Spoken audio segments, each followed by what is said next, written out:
What is up, though, Lions fans? It's your boy, Motor City Don P. We are back here once again. You already know what time it is, and if you are not ready for the fire and the brimstone, if you're not ready for accountability, if you're not ready for some of your favorite people's names to be G checked, then you might want to go ahead and leave. You might want to go ahead and turn this stream off because this ain't going to be nothing nice. It's not going to be nothing pretty.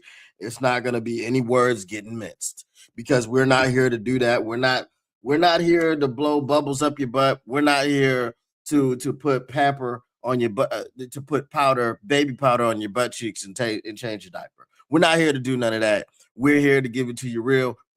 Here to give it to you raw. We're here to give it to you uncut. So when you see me in front of your TV, you know one thing's for certain and three things are for sure. Number one, the Motor City Cats are indeed back at it. Number two, we came to give you stats and not none of that static. And number three, perhaps the most important number of them all, which is what I just alluded to. Want to make sure you keep your Lions news pragmatic, and you may be asking yourself, how, Don? How, Mr. P, does one keep the Lions news pragmatic? Well, it's very simple. I'm glad you asked, and I'll tell you, because I'm not going to keep nothing from you. Smash like button, subscribe, share. Whichever order you've done this in, you've done it, and you've kept your Lions news pragmatic. And since sharing is caring, you got to share this with your peoples, your mothers, your brothers, your fathers, your sisters, your cousins, your uncles, your fathers, your sisters, your brothers, your neighbors, your sisters, friends, you name it. You name it. And once you have done that, you've shared with these people, then you've cared about these people. Let's get right into it, man, because we all already know the Detroit Lions dropped yet another one yesterday. And hey, man, if you guys are really, really pumped about this record, I just want you guys to be really, really pumped, okay? And I just want you to scream it out in the chat. What up to everyone in the chat and everyone who's lurking but not chatting? Just scream it from the mountaintops. The Lions have not lost 2 games in a row in 3 years, and we have the opportunity to set the record. We have the opportunity now going into next week to set the record against the Pittsburgh Steelers. We're tied 15 games lost without a loss right after.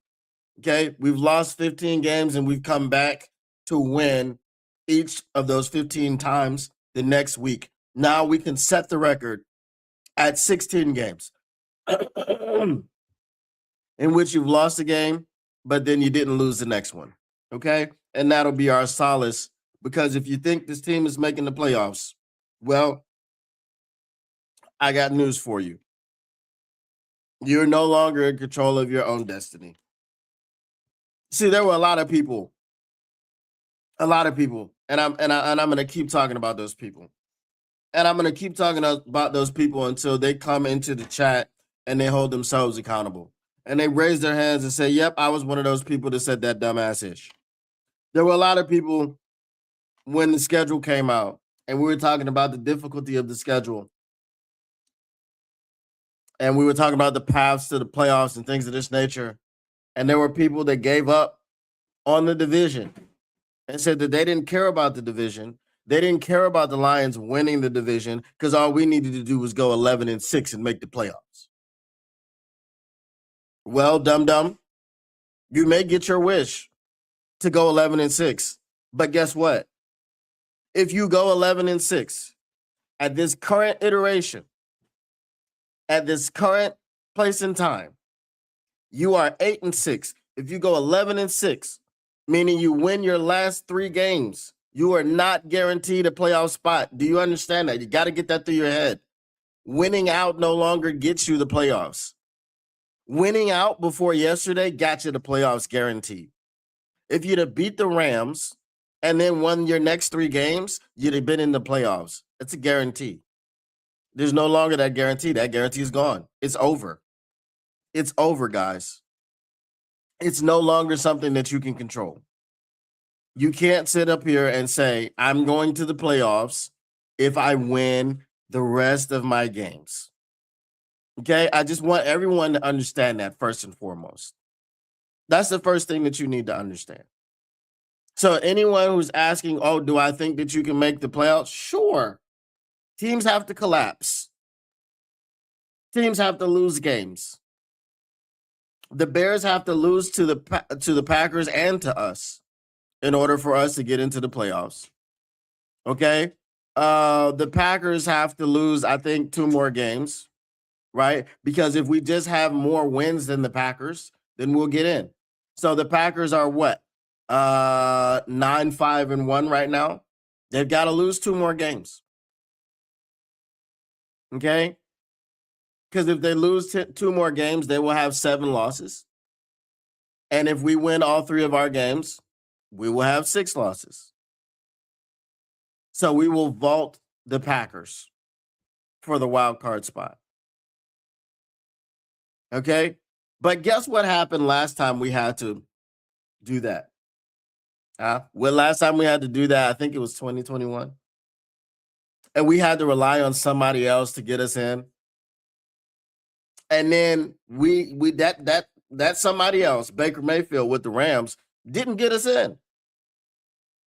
But then we went and we beat the Packers anyway. We kicked Aaron Rodgers out of the division, and he went to Pittsburgh, and it was great because we weren't where we were supposed to be. Like, we were ahead of schedule. Right, we started out that season 1-6, and we finished at 9-8. And while we had some missteps in those last 10 games, namely the Carolina game, we could build upon something.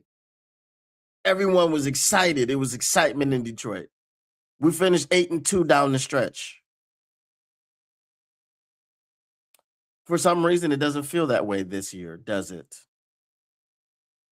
If we miss the playoffs this year because someone didn't lose, and then we go into week number 18 and we beat the Bears, even though we already know we're eliminated, no one's gonna freaking care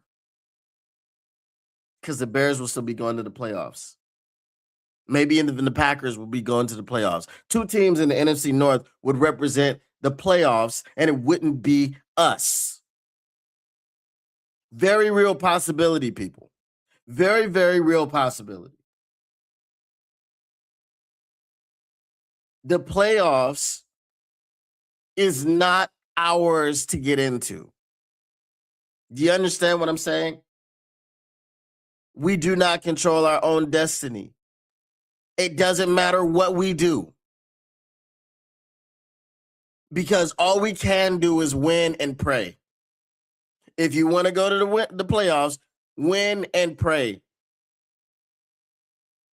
My man Easy says this all the time, and some other people probably say hope is not a strategy. Shout out to Easy, because he's the person that I've heard say that, and I'm pretty sure that others say it, because it's the truth. Hope is not a strategy.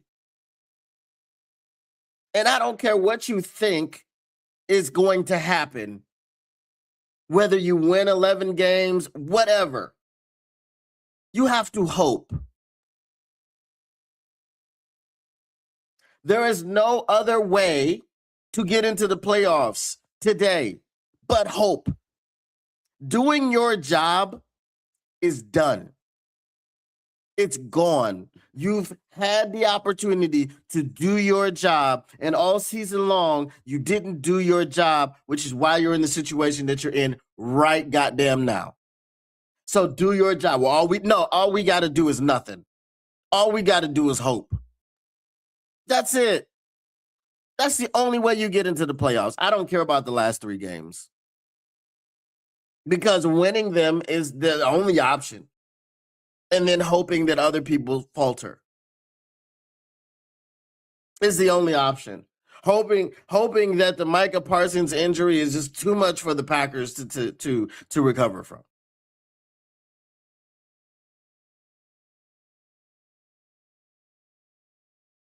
That's it. Hoping that the Bears are a fluke. But you know what the Bears did yesterday? They did what the Packers couldn't do. They looked at the Browns and said, "You're inferior. We're going to beat the brakes off your ass." And that's what they did.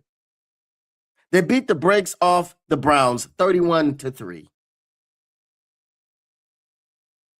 And anybody who had Shedeur being better than Caleb on their bingo card was wrong. at least at this point, to this point. The Packers did not beat the Broncos just as I said that they wouldn't beat the Broncos because I said the Broncos defense is too good. What did Jordan Love throw? 3 interceptions?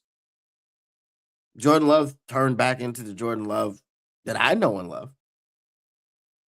In the biggest game, he turned into a pumpkin.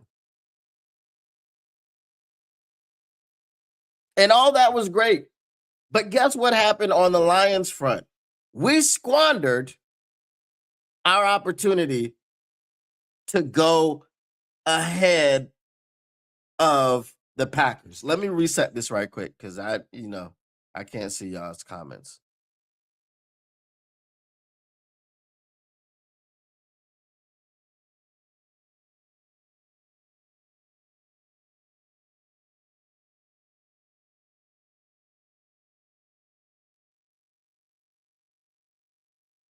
Yeah, the numbers were a bit skewed. Okay. We squandered our opportunity to go ahead of the Packers. Right? There's a lot of quiet people in here. Let's get all you people. Where are the people that called me a casual? Where are the people that said that Brad Holmes could do no wrong and all these things? Because we're going to get into that because we got a lot of blame to go around today. So get your comments in. Get your comments in. I want to read them. I want to look you in your eyes. Come in and look a man in his eyes before you kill him. That's what I want to do. Because today's show the gloves are off. The gloves are off. This team is 3 wins or 3 games away from the end of their season. It could be 3 wins. It could be 3 losses. It could be 1 win and 2 losses. It could be 2 win and 1 loss. At the end of 3 games, your season is likely over because you no longer control your destiny. And if you're mad about it, be mad. Because we need you to be mad, actually. And we need you to be mad at the right people. Stop making excuses for this football team. Just stop it. Let's get into the things that we saw that we lost. Someone came in the chat yesterday, and I think he unsubscribed, and good riddance to bad rubbish. I don't care. Someone came into the chat yesterday after we had been in there 3 hours already. It's the end of the game. Jumping up and down about Calvin Shepard being stupid and Calvin Shepard being the dumbest coach in the NFL and so on and so forth. Now, here's the thing that I don't agree with. I don't agree with name calling. I don't agree with sitting up here talking, oh, this coach is the. No. Johnny Morton is bad at his job. He wasn't a good hire. Johnny Morton got my ire and a little bit because I know I called him a moron because Johnny Morton talked so much about getting J-Mo the ball and doesn't do anything, but like no one got the ball under Johnny Morton except Amon-Ra St. Brown. And Johnny Morton couldn't figure out that you don't just have to throw the ball 85 yards down the field to J-Mo. Dan Campbell showed you that countless times once he took over. So I didn't agree with the name calling. So when you come in here all hot talking about, oh, this is the dumbest coach in the NFL, whatever. Grow up. Okay? I understand fan is short for fanatic, but grow up. But we can be more objective. I kept talking about doubling Puka Nacua. I kept wondering out loud why you wouldn't double Puka Nacua. As Puka Nacua was going off for 181 yards and a touchdown, I kept asking why you wouldn't double him. I said, there must be a time that you must double this man.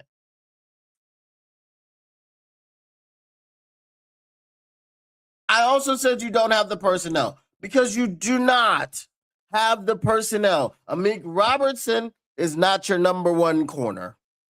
He's given up 700 yards already in coverage. Fun fact, shout out to Heavies. I learned this today. DJ Reed has given up 14 less yards than Carlton Davis in coverage. And we all thought that DJ Reed was a drop-off. Oh, he was a lateral move. Or he was a downgrade. Well, he's doing better than Carlton Davis. Turncoat ass. I'm sorry. Let me get back to reality. 14 less yards in 8 games. Carlton Davis has played 14 games. Okay. Carlton Davis has played 14 games. Out of a possible 14, DJ Reed has played 8. And he's given up 14 fewer yards in 6 less games. DJ Reed is getting cooked left and right. Everywhere you go, everywhere you look, DJ Reed is getting his ass cooked. DJ Reed was a downgrade. And whose fault is this? Well, now you got to look at Brad Holmes because this is the second damn time that Brad Holmes has done this. The first time he did it was with Cam Sutton. He brought Cam Sutton over here and paid him number 1 cornerback money to be the number 1 cornerback on the team when he had never been a number 1 cornerback in the NFL. You did the same damn thing with DJ Reed in order to save $4 million a year. You get what you pay for, Brad Holmes, with this cheap-ass bullcrap. You get what you pay for. You didn't learn the first time. How are you a cornerback snob? How are you a DB snob, which is what he calls himself? Your secondary, Brad Holmes, has been trash since you got here. It's been garbage. And when you had a really good player like Carlton Davis, you let him go. Your ass let him walk to save a little bit of money. Look at our offensive line. You did the same thing with Kevin Zeitler, bro. What are we doing? And then nobody, so many people don't want to freaking criticize Brad Holmes because, look where we came from. I don't give a damn. Which Super Bowl have we won? Which Super Bowl have we appeared in? Which one? There's been 60 of them. How many have the Lions been in? Because we're not even in contention for the playoffs right now. Let that sink in. After 14 games, we're not in contention for the playoffs. Open your damn eyes. We are not in contention for the mother effing playoffs. We could win all of the last 3 games and miss the playoffs. The likelihood of us missing the playoffs is better than the likelihood of us making the playoffs. We have a 36% chance to make the playoffs. And we have to win back-to-back games. And we haven't won back-to-back games in 2 months.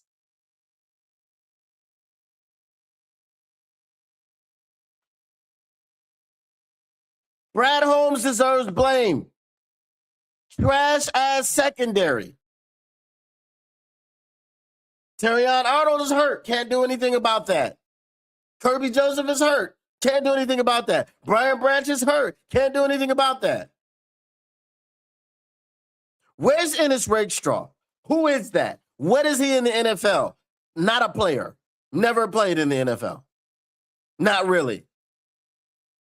A few snaps here and there in a reserve role his rookie season, and that ended in injury. And then the next season didn't even start. Ended in injury during the preseason.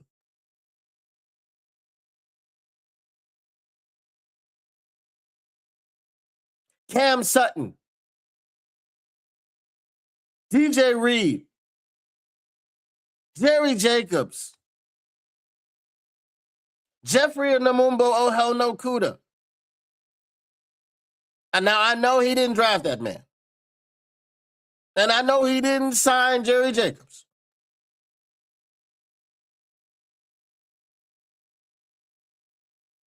What's that Glass dude's name? What was his name? Emmanuel Mosley. Khalil Dorsey. Where are our corners? Other than Terrion Arnold, who I'm pretty high on because I can see the technique and the skills that he has.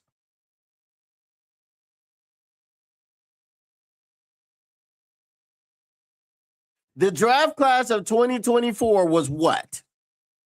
Terrion Arnold and who?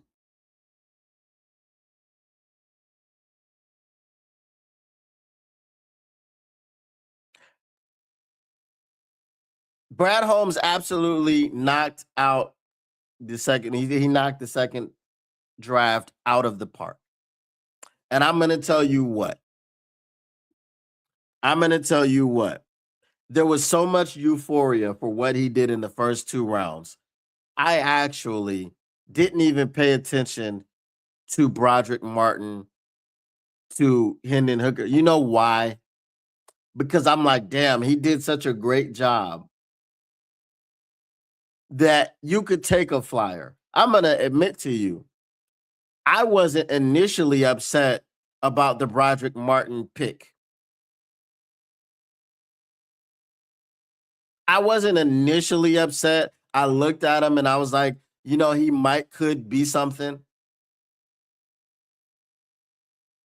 But then it became a trend. Wasting 3rd round picks every year. Brad Holmes has wasted 6 3rd round picks. And we talk about injuries. He was wasted 6 3rd round picks.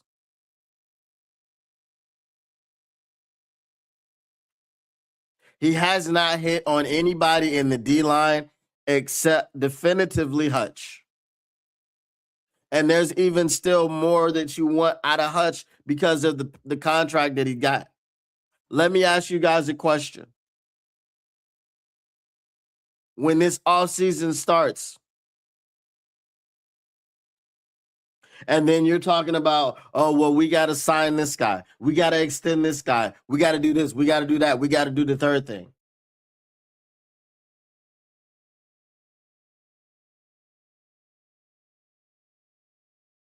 This cliquish mentality that we have on this team, like our guys. I understand. Dan Campbell is a very passionate head coach. And I understand that he loves these guys. He looks at them as family.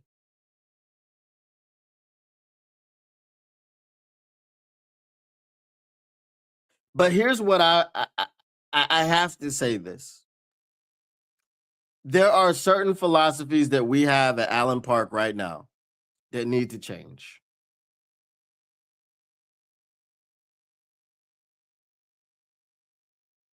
Brad Holmes throwing away 3rd round picks to draft projects and to draft players that are absolutely not of any need at all needs to change. We need to stop that bullcrap.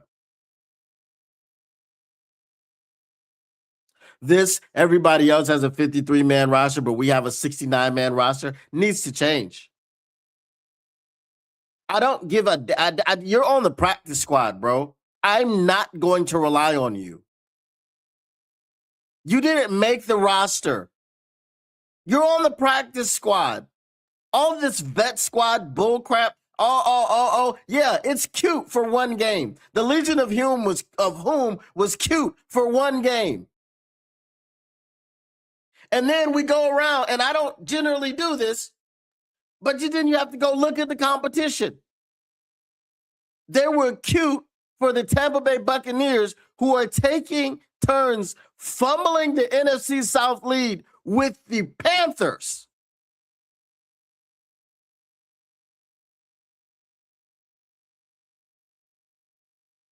Who both got beat this week by the bottom feeders in their division. That's who the Legion of Whom stepped up and introduced themselves to the world against.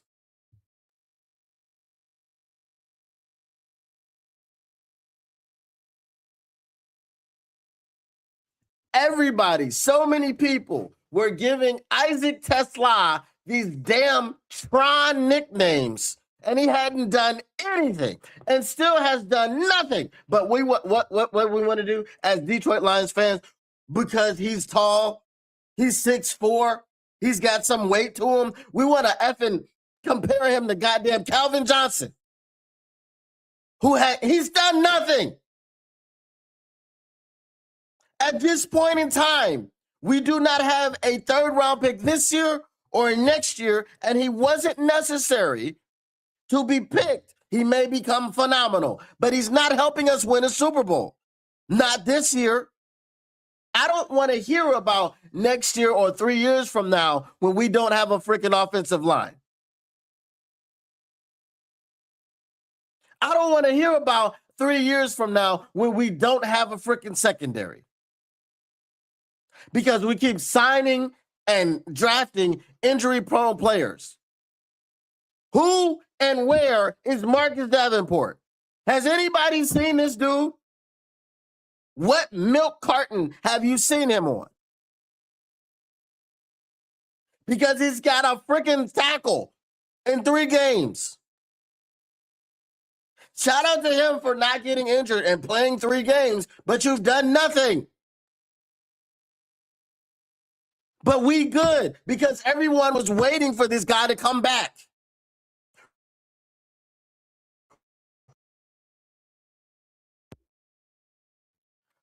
Where? I don't see him. Does anybody see him? Where's Ahmed Hassanin? Where is he? Can you tell me where he is? Because he's the 6th round rookie that is freaking in the Hall of Fame already. Where is he? What stats does he have? Where? And then Brad Holmes has a nerve to get up in front of the podium and say, I don't know, 6 rounds, I don't know. What the frick are you talking about? Was that enough? Hell no, it wasn't enough.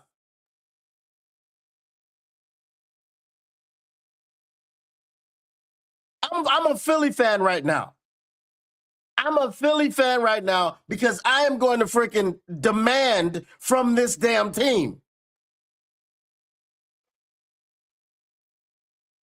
Dan Campbell, what the hell are you doing with the Jahmyr Gibbs up the middle?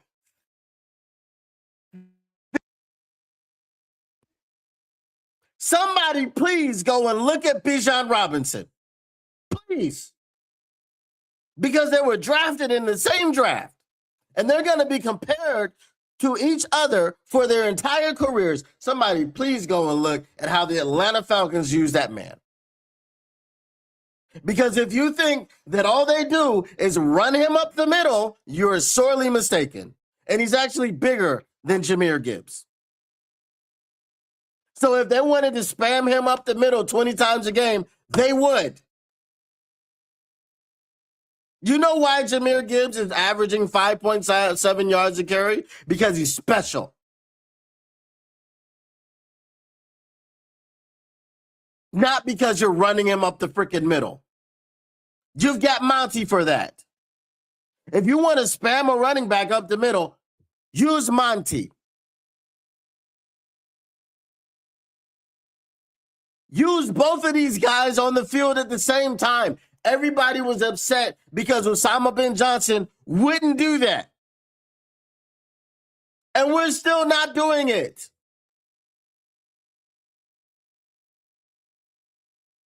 Everyone wants to talk about how this is a Dan Campbell offense. So maybe it's a Dan Campbell philosophy where we can't have two running backs on the field at the same time, where we can't maximize our weapons. My guy, we are down Sam Laporta. We are down Brock Wright. Jared Goff doesn't trust Shane Zylstra. He doesn't trust any other tight ends. Monty Gibbs on field same time.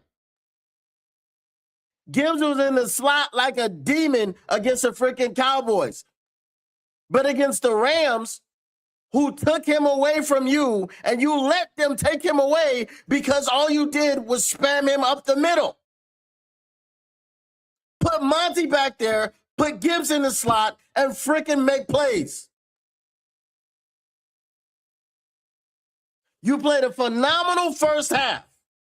And then in the second half, and I told y'all, if you were here watching the game with me, Tactical Sport can attest to this. I told you when we ran up the middle on 2nd and 15 with Jahmyr Gibbs after the holding penalty, I told you we lost the momentum of the game. That's where we lost our advantage. I told you that, and we never led again. We never led again. And then I got people coming here talking to me about Goff. And I got people coming here talking to me about freaking Kelvin Shepherd. Man, get a life, bro. This was a shootout. You don't call plays like that in a shootout. You don't waste possessions in a shootout. It's called a shootout because neither one of the defenses are going to do anything. But guess what you did? You gave their defense the kick in the pants that they needed by calling that stupid-ass play. And then they went on to get 3 straight stops.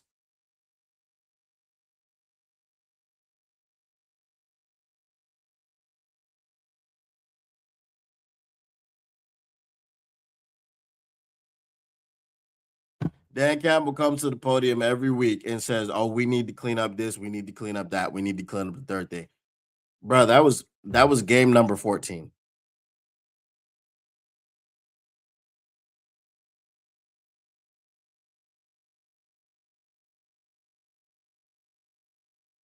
That was game number 14, week 15.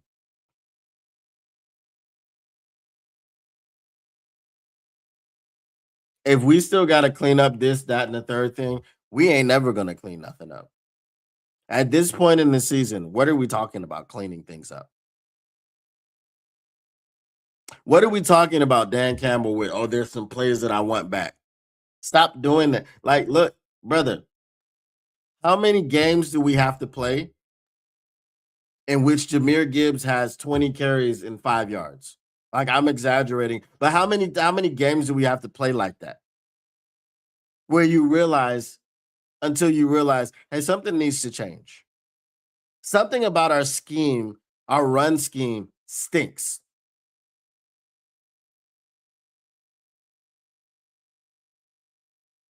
If it was Osama bin Johnson, and if that's what it was, then y'all need to pull up tapes from last year and figure out how he affected the run scheme. Because we still had those little stupid plays where we would run Jahmyr Gibbs straight into the middle of the line, which is maddening to me. I go back to Scott Linehan and say, hey, stop taking Javid Best, your Ferrari, through the forest, which is the middle of the line of scrimmage. Javid Best popped a big run, 88-yard touchdown through the middle of the field from the 12-yard line to the goal line, to the house against the Chicago Bears on Monday Night Football. And I call that the Javid Best moment. You know why I call it the Javid Best moment? Because it happened one time. It wasn't the norm. Jahmyr Gibbs a few weeks ago had his Javid Best moment where he ran it 70 yards up the middle to the house on Monday Night Football.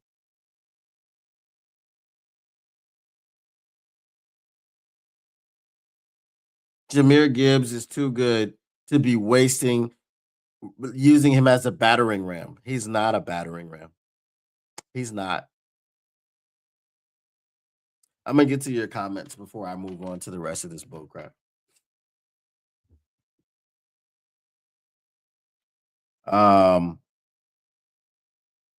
Appreciate you, Mr. Detroit City. DJ Reed is a child, and I would say that to his face, little boy. That's on Melvin Facts. What up, dope? Tactical Sport. This is the crash out episode. It is. It is the crash out episode. What up, though, Belinda Brown? I still think we win out. Bears lose 2 times, and we win the tiebreaker over them. Round 1, we go into Lambeau and beat Green Bay, then go into LA and get revenge against the Rams. Also, like I said, Super Bowl. I don't believe it. I don't believe you. Like the anchorman said, I don't believe you.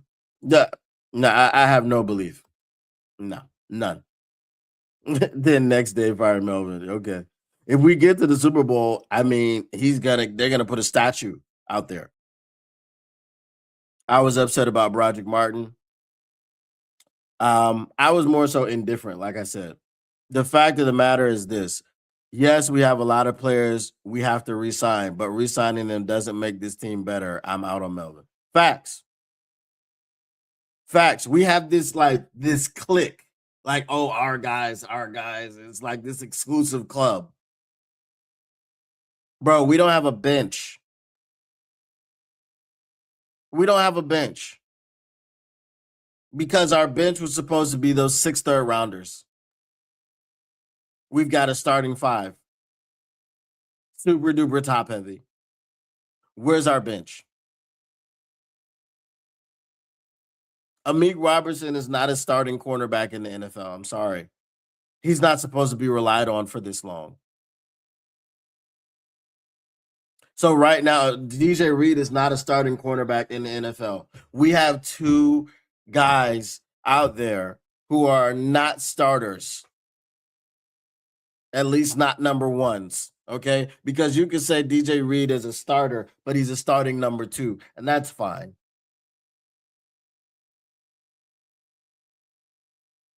But he's a number 2, and Amik Robertson is a number 3, and they've been forced into the role of number 1 and number 2. It ain't working. That's why we've lost 6 games. It ain't working. All teams have injuries, bro. Why do we have so many? And why are they in such key positions? Every year, maybe we need to start looking at the practice regimen, the training regimen, something. Because this is getting ridiculous. And then when your GM is out freaking playing Madden GM, look, I love Madden. I used to love Madden. I used to play Madden all the time. You know, and I was always I love the franchise because I love to build my own thing, right? And guess what you could do because I would take a sorry ass team, okay? Because here's how I would play Madden.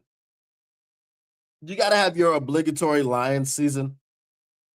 So I break out the box and I take the Lions. Now, back in the day, around the 0-16 times, the sorry ass team was the Lions, right?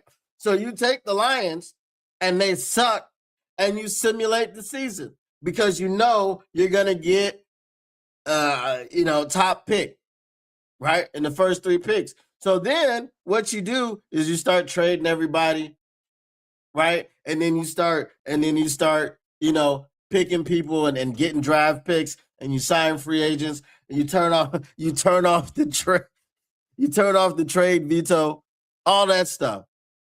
And then you've got a super team in one season. We don't have that.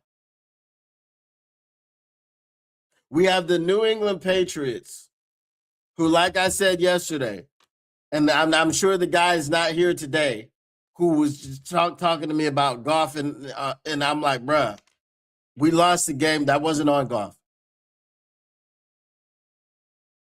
We couldn't stop anybody. And we didn't go into the. I told y'all it was going to be a shootout. I told y'all that. I think that's why, like, a lot of y'all rock with me, because I'm not sitting up here just like, I know what the frick I'm talking about. I'm not just sitting up here giving you a fan perspective where I don't know what the hell I'm talking about and I'm just acting off of emotion. Or sitting up here lying about like who I am and what my credentials are and how many businesses I have and, you know, how many cancer societies I have. I'm not doing none of that. So y'all rock with me because I'm a genuine freaking ball seer. As I told you, I'm not the ball knower. I'm the ball seer. I see ball. Some people know it. I see it. It's different. But we have the New England Patriots who went out and they said, all right, Drake May, yep, he's the guy. Build a team around him by buying it. Here's what we're not going to do. We're not going to buy a team because, number one, we have too much money tied up in our guys. Number two, we have the our guys requirement. Number three, Brad Holmes doesn't want to do anything but build through the draft so that we can get our guys. How has that worked for us so far? We got to the NFC Championship game where we choked. We had it, but we let them off the hook.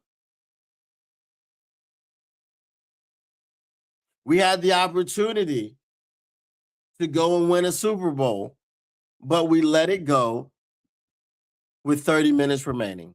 Actually, with 20 minutes remaining. We were 20 minutes away from the Super Bowl, and that's as close as we've gotten.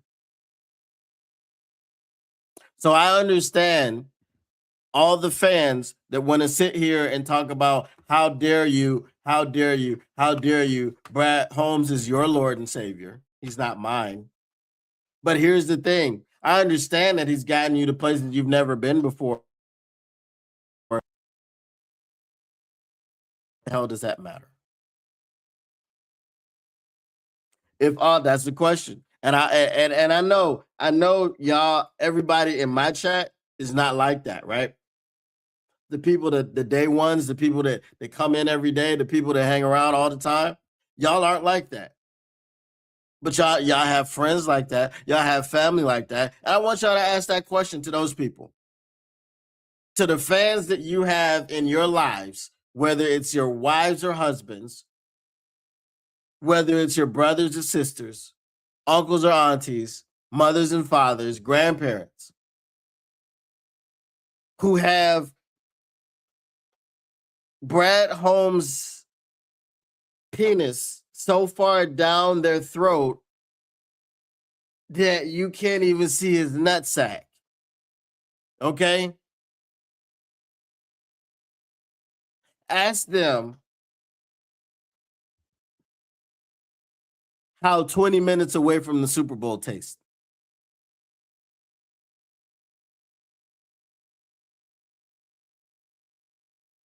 Because that's as far as we've been. We've been close enough to say that we've almost got there. We've been close enough to say that we almost got there. Almost doesn't count unless it's hand shoes and hand shoes. Almost doesn't count unless it's horseshoes and hand grenades. You get points for as close as you are to the little stick when you're throwing horseshoes. You can blow somebody up with a hand grenade without hitting them directly. So almost doesn't count unless it's hand grenades and horseshoes. Just ask them. How does that taste? When they're sitting up there giving that man fellatio, ask him how does it taste 20 minutes away from the Super Bowl? How does that taste? Because until further notice, until we actually get there, oh, Brad Holmes gave you the ability to dream about actually getting to the Super Bowl. Whereas Bob Quinn, you couldn't have dreamt it.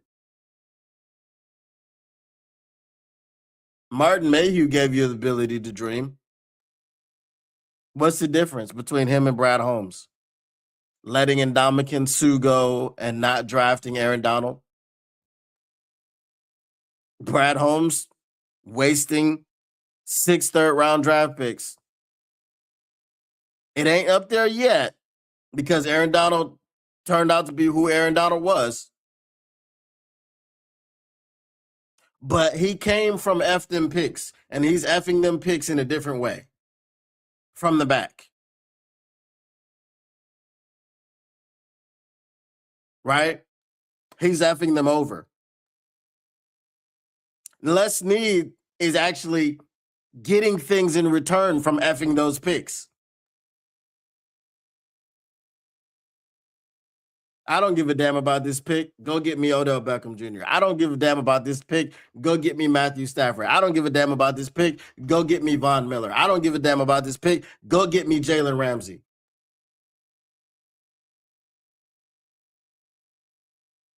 Brad Holmes going, I don't give a damn about this third rounder. Go get me Broderick Martin. Go get me Hendon Hooker. Go get me Isaac Tesla. Go get me Manu. How's that working out for us? I just wonder.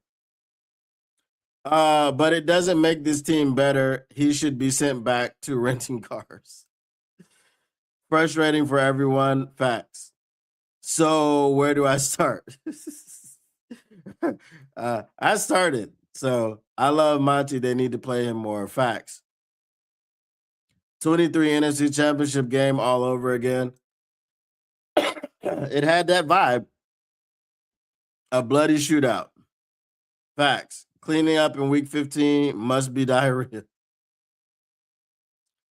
Not to mention the middle of our offensive line is the worst part of our O-line. Facts. Play calling, lack of edge, injuries. Please pick one. All. I'll pick all of them. Be honest, bro. So we make the playoffs right now if we A, have Myles Garrett, or B, all of our hurt defensive players and offensive players are back. To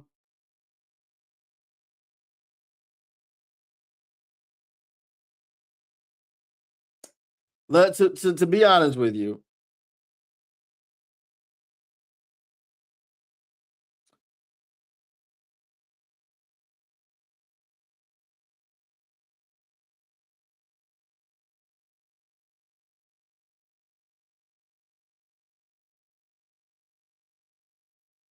I'm looking at yesterday's game specifically to answer this question.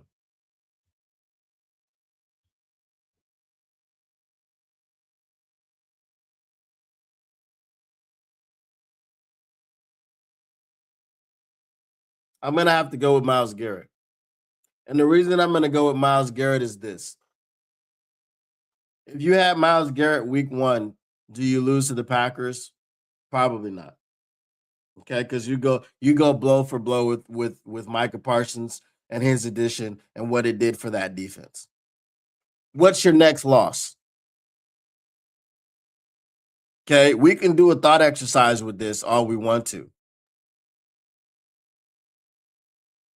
There's some Johnny Morton losses in there that if you had Myles Garrett, you don't lose those games because Myles Garrett and Aiden Hutchinson makes it almost impossible for you to score 7 points.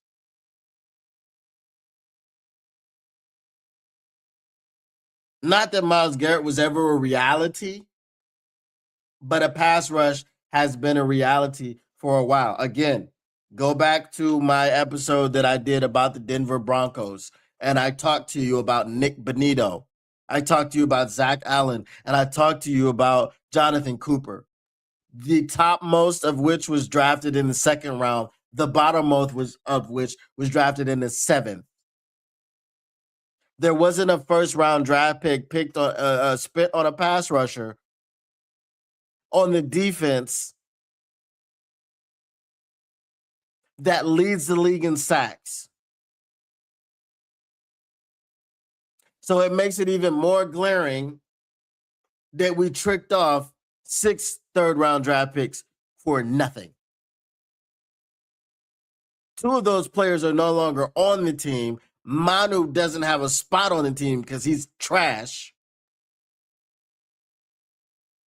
And Isaac Tesla is a freaking gunner on special teams. He had a target yesterday. Whoop-de-doo. No catch. So if you're asking me this question and I'm looking at it objectively, I've got to go with Myles Garrett. I'm sorry. You can't predict injuries. You can't. We can't keep using injuries as an excuse, especially when we don't get players. I'm tired of hearing, I attempted to get Myles Garrett. I attempted to get Danielle Hunter. I attempted. We could have gotten Jared. We liked Jared Verse in the draft, says Dan Campbell. Well, why the hell didn't we go up and get him? We went up to get Terrion Arnold. Why didn't we go up to get Jared Verse?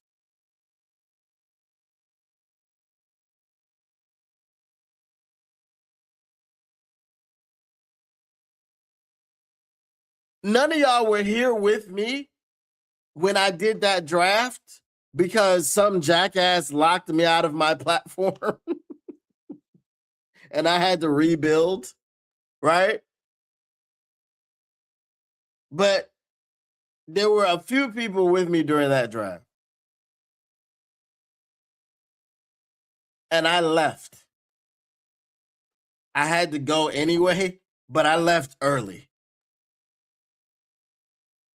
I went and started getting ready, and then I came back, and the Terrion Arnold pick was being made, and I said, welcome to Detroit, I guess. I don't freaking care. Because the Rams went up and got Jared Verse. And guess what's about to happen, guys? Guess what's about to be really, really unfair? The Rams could win the Super Bowl again. And then Atlanta gave the Rams their first round pick so they could go back up into the first round and get what's his name? James Pierce. So not only will the Rams possibly win the Super Bowl for the second time during the trade era, right? Then they're going to have a top 10 pick right after that. But we're not at the point where we go F them picks. Yeah, we've been effing them picks in the third round all along. Make that make sense. Les Snead says F them picks, wins a Super Bowl, doesn't go to the playoffs the next year, comes back playoff contention. Year number 5, Super Bowl contender again. And some people have them as their Super Bowl favorite. Wow. I don't even know if the freaking Rams are in the Super Bowl. I don't even know if I'm streaming that joint. I'm sorry. I don't know if I can watch Matthew Stafford win another goddamn Super Bowl after winning absolutely nothing in Detroit.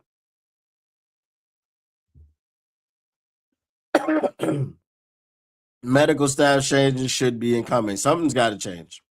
Melvin has not gotten us to the big one. Not at all. Not at all.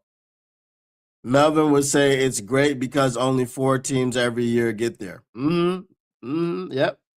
And only one team wins it. And the Detroit Lions have never been that team. And we're sick and tired. I'm sick and tired of people telling me that I should be happy to be there.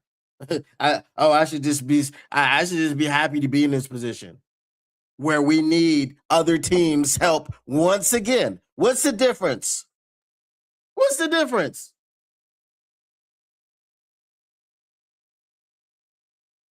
Shut up, Ron. Almost counts in missiles and artillery too. You're right. Now with me dealing with a hand injury, yeah. I mean, it's his legs and eyes that's the problem. Number one, get Daboll this offseason. Dan can't call plays. 2, early draft capital edge. 3, Dan layoff in practice, less injuries. I'm gonna. So you know what? It's the same situation. I think Dan has more ability to learn. Dan's play calling isn't bad. He makes critical errors at the wrong times in his play calling. So I'm not just going to say it's overall bad. The offensive play calling has been worlds better since Dan Campbell took over. Johnny Morton's terrible. But Dan Campbell, I don't know if it's the gambling. I don't know what it is. So can you be successful with Dan Campbell calling offensive plays? Yes, you can be. Would I rather have an offensive coordinator? Yes. Now let me ask you that question: Can the Lions be successful with Johnny Morton calling plays? Hell to the no, no, hell no. You see the difference?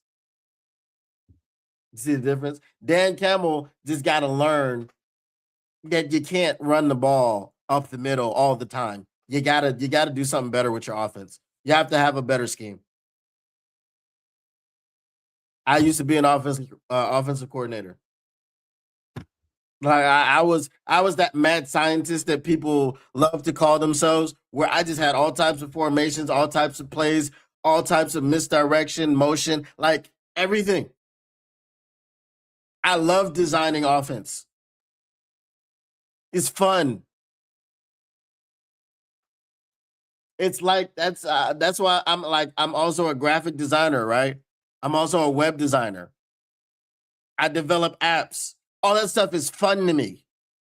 Creating things is fun. And especially when you can add motion, when you actually can get people to do the things that you make up, you can see them line up in the formations that you made up. I was coaching high school football pretty much in Qatar. I had a freaking formation with 2 quarterbacks. Come on, bro. Like, so when you're sitting up here telling me, well, I can't get Jahmyr Gibbs off, pause, pause. Okay? Because all I can do is run him up the middle. I call cap, bro. I call cap. See, I'm not gonna do no dumb stuff like that, Ron. You should be ashamed of yourself. Would you trade Kirby, Branch, Terrion, and Laporta for Myles Garrett this season?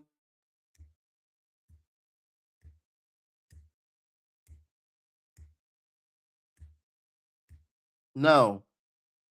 That's too many players for one guy. Then you're in a similar situation that he's in. You've depleted your team so that you can have Aiden Hutchinson and Myles Garrett. That doesn't make sense. Then you're the Browns again.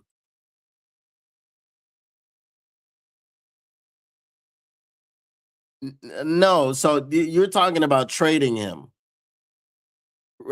That's the thing. You're talking about trading him. I was talking about, when I was answering your question, I was giving you Myles Garrett plus everybody else before they got injured. That was my point. I wasn't depleting the team to get Myles Garrett. That's crazy. That didn't rock. Okay, when I say Dan can't call plays, I mean he's not one of those coaches that can balance all of it. I get what you're saying. But I just wanted to address the people that say, "Oh, his play calling sucks," and blah blah blah. It doesn't suck. There's the critical errors. You make the errors at the wrong time, and it makes everything look bad. Right, I got you. Also, Pierce is correct. Daboll and head coaches in general who don't do well and get fired make great coordinators or other coaching positions that are below head coach. Again, I am in favor of an offensive coordinator. Don't get me wrong. Right?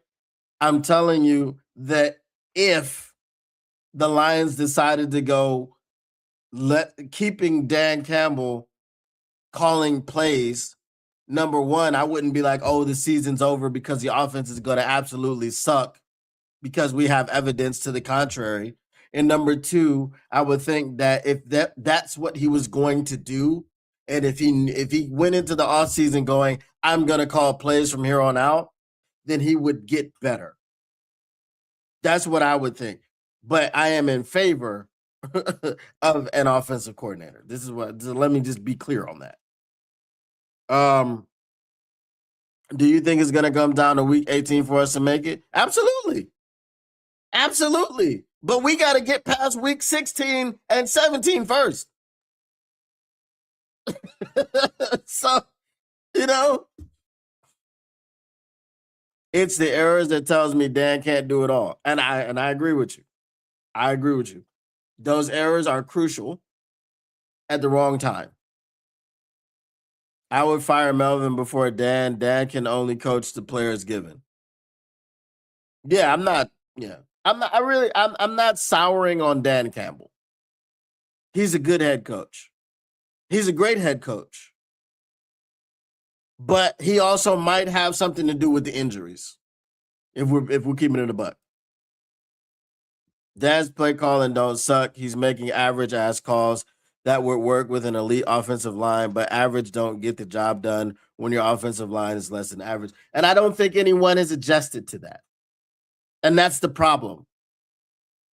Johnny Moe came in here trying to have 18-step drops when you can't protect on a 3-step drop, not knowing how to call protections and design protections in his offensive scheme.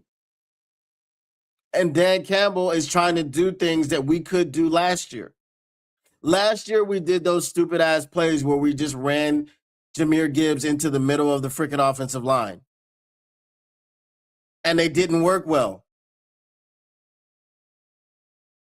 Look, the NFL is not a sideline to sideline game as far as you being able to beat teams to the sideline and get the edge. This isn't college. You can't just keep everybody on the boundaries. However, we have things called counters. We have things called toss cracks, where you have crackback blocks. We have different types of blocks, combo blocks. We've got jumbo formations where we can use it to get to the outside, where we can run off tackle. It doesn't have to be in the middle. And the middle of your offensive line, as Tactical said earlier, is the weakest part of your offensive line.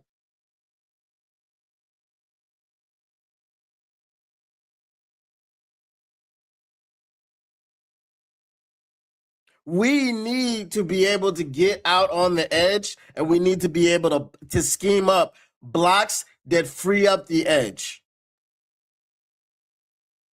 Because a simple toss is not going to get it done for you.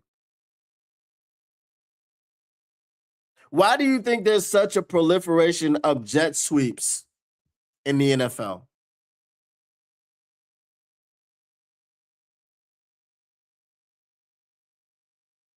The reason is that the 2 or 3 steps that the quarterback takes this way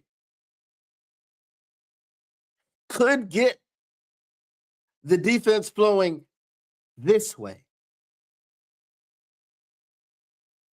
And then the guy that's coming around to take the jet sweep and a few guys on the edge have the responsibility to, one, those guys get that edge sealed off, this guy getting the edge, hitting it at the right angle and speed, and taking it to the house. A jet sweep is not a toss. See, a toss is different. Okay? We also have counter tosses where you can take a counter step to try to freeze the defense just a little bit. With Jahmyr Gibbs, try that. because Jahmyr Gibbs only needs a step. Try that. Counter step this way. Oh, over aggressive defense. Start stepping that way. Toss back. Seal the edge. When you do that, pull Penei Sewell. Guess what? You can't pull him because he's got an ankle, an injured ankle. So there has to be more that you're doing with this. You just have to. Anyway, I'll get to the rest of your comments. And before I do that, mailbag.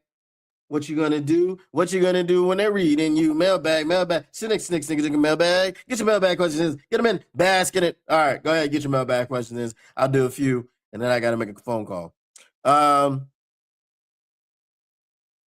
At this point, start Frazier. Why not? I don't know. Because Cologne is getting his ass beat. A part of the reason why Dan's guys are so damn good is because he makes everyone practice fully padded, hard as hell, full go, full contact all the time. This increases injury risks. Yeah, that's what we're talking about. You got to change that up. One word, bro. Sack Holmes. That's 2 words. All due respect, we're not running toss players with our lineup right now. Hell no. No, I'm not telling you to run tosses. Tosses they don't work in the NFL.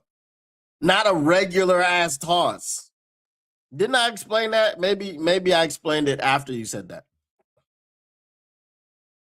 Asking for a fumble. I never asked him to run tosses. I don't know where you got that from. MCDC is calling plays like he has last year's offensive line. Facts. 11-6, I predicted beginning of the season. This team took a huge step backwards, getting rid of Johnson and Za'Darius, Tim, Carlton, etc., not bringing in top defenders. We're good. F out of here. Brad, sack him. Right. So D-Dubs is one of those people that said 11-6, but he didn't say, I don't care about the North. Just get 11-6 and make the playoffs. Right? Okay. What up, though, Zach J? So, dude. Mailbag. I believe Frank is coming back next season. Does Melvin actually address succession next offseason? Number one, you better get it written in stone that he's coming back. Okay. And then yes, you have to address the succession, because even if he does come back, you don't know if it's for a year or 2 or 3. You don't know. So you got to do that. Taylor Decker, there's a lot of stuff. I think Taylor Decker's gone. If Frank comes back, he may try to come back another year so he can play with his best friend, and then they have the power of friendship again. But it's got to be addressed. You got to do it. And if Brad Holmes, I'm telling you, if y'all want to watch the draft with me, I'm telling you, I am going to start a chant. If Brad Holmes trades into the 3rd round to draft a project player, I'm going to start a chant. Fire Brad Holmes. Fire Brad Holmes. And we're going to do that in the chat, and we're going to do that up here on the stage, because damn all that.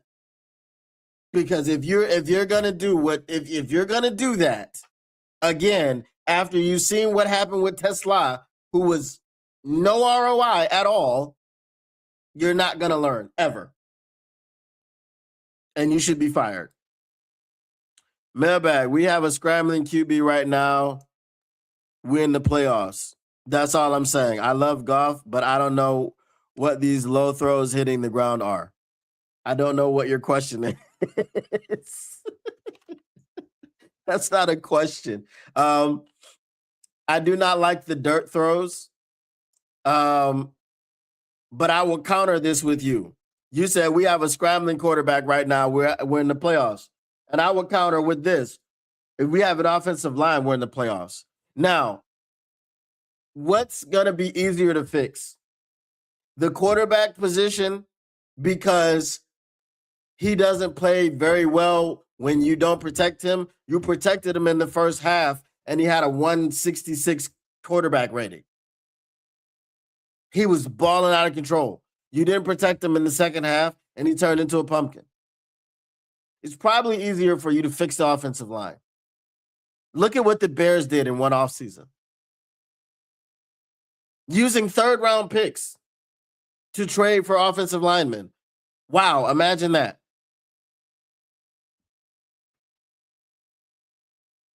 Mailbag, how's the government handling the Bondi ordeal out there? Glad you're safe, brother. I don't know. I'm nowhere near it. I don't even know where Bondi Beach is. So yeah. I just saw something about it before the show. I looked at my phone and said something. It's talking about gun reform. We don't even have, like, guns are illegal here.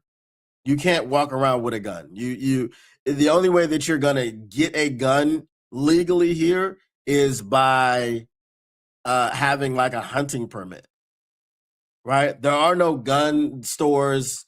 No, it's not like in the hood, gun store, liquor store, gun store, liquor store, gun store, liquor store. Whatever, you taking me? It's not like that. You know what I mean? So people are running around here with machetes, and then they just ban machetes. It's yeah, it's not.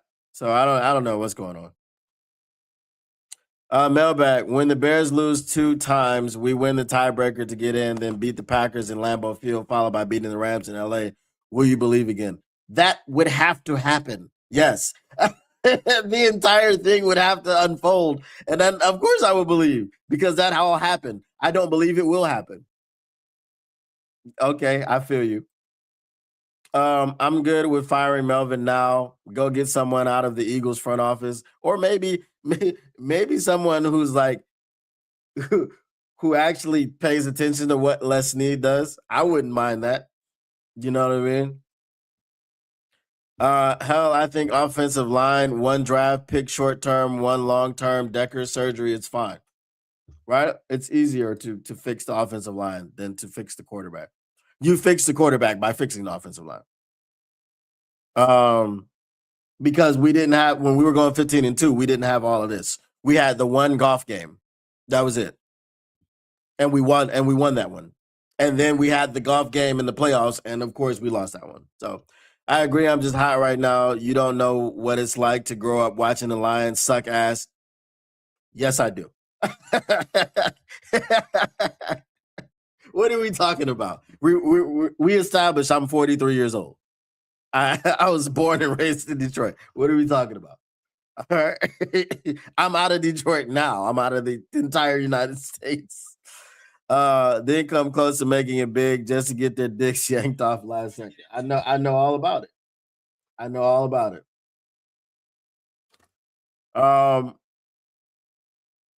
That's what they do in the UK. It's bad there.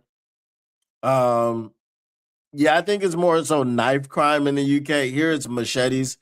But yeah. And I know a machete is a big knife, but I mean like smaller knives, more like concealed. 100%, bro. I said with that record, we might sneak into the playoffs, and 11-6 is a decent record considering how bad this team is. It's all on Holmes. Fans need to push him out, Nico Harrison style. And this is why I said I'm on my Philly fan stuff right now. I'm gonna be on my Philly fan ish for the entire offseason. Like you need to shape up or ship out, bro. I'm sorry. Spielman for GM, wouldn't hate it. But he might get a bunch of grit guys too, so who knows? And the goof game, we won. Yeah, we won the one in the regular season, but not in the playoffs. Goff had a concussion against Commanders in the playoffs, not convincing me otherwise. He did have a concussion, but as I say, 14-3, game's over. That strip sack, courtesy of Graham Glasgow, put the game in the balance, and ultimately, case in point, 14-3, Jared Goff doesn't throw that pick six that he gets concussed on. Doesn't, I mean, the throw was an absolute dumbass throw. Like he had Laporta wide open underneath, and he tried to throw it over his head to Amon-Ra St. Brown, got it picked off, and then got concussed. You don't need to try to make that play, whatever play he was trying to make, at 14-3. I'm sorry, but I feel like we're going to do just enough to fall further in the draft, but just miss the playoffs. The worst of both worlds. True. Mailbag, what's your real name, bro? Should I reveal my real name? We can only hope Melvin pulls a Sharon.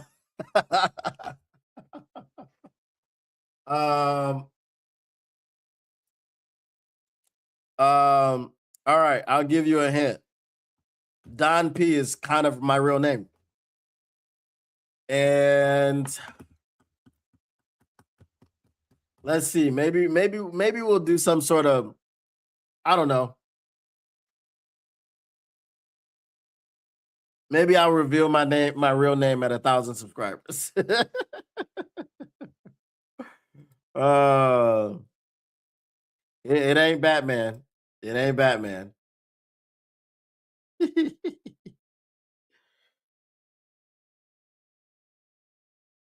um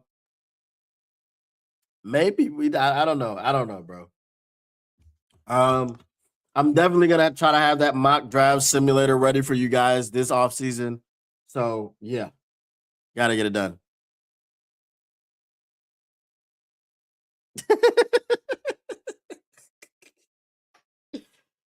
if y'all share the stream and y'all tell everybody what it is, and you get me back to 1,000 subscribers, I'll tell you should I say it's got to be by the end by the Super Bowl? I need 1,000 subscribers by the Super Bowl. Tell your friends, tell your loved ones, tell your families, and then I will reveal my real name.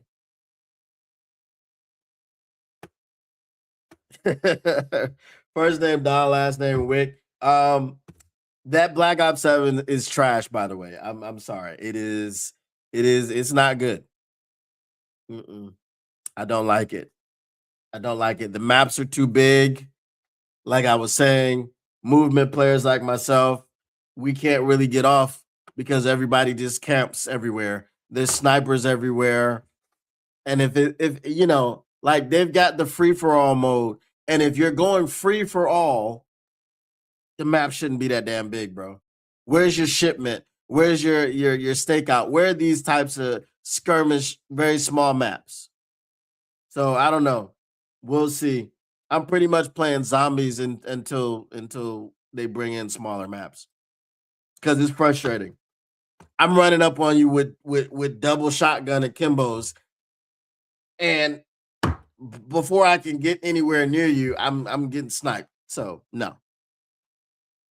When do mock draft streams start? They're gonna have to start after the Super Bowl, bro. We can't do that.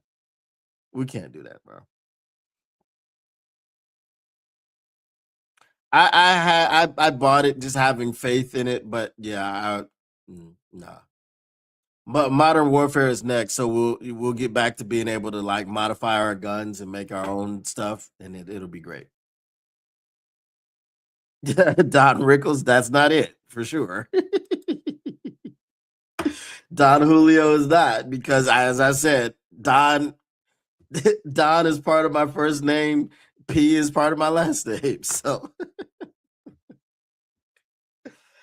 all right, y'all. I'm gonna go ahead and get out of here. Like I said, I gotta make a phone call. But once again, the Motor City Cats R&D back at it. We came to give you stats, not none of that static. Whatever you do, make sure you keep your Lions news pragmatic. Appreciate you guys. And we will see you tomorrow. Peace.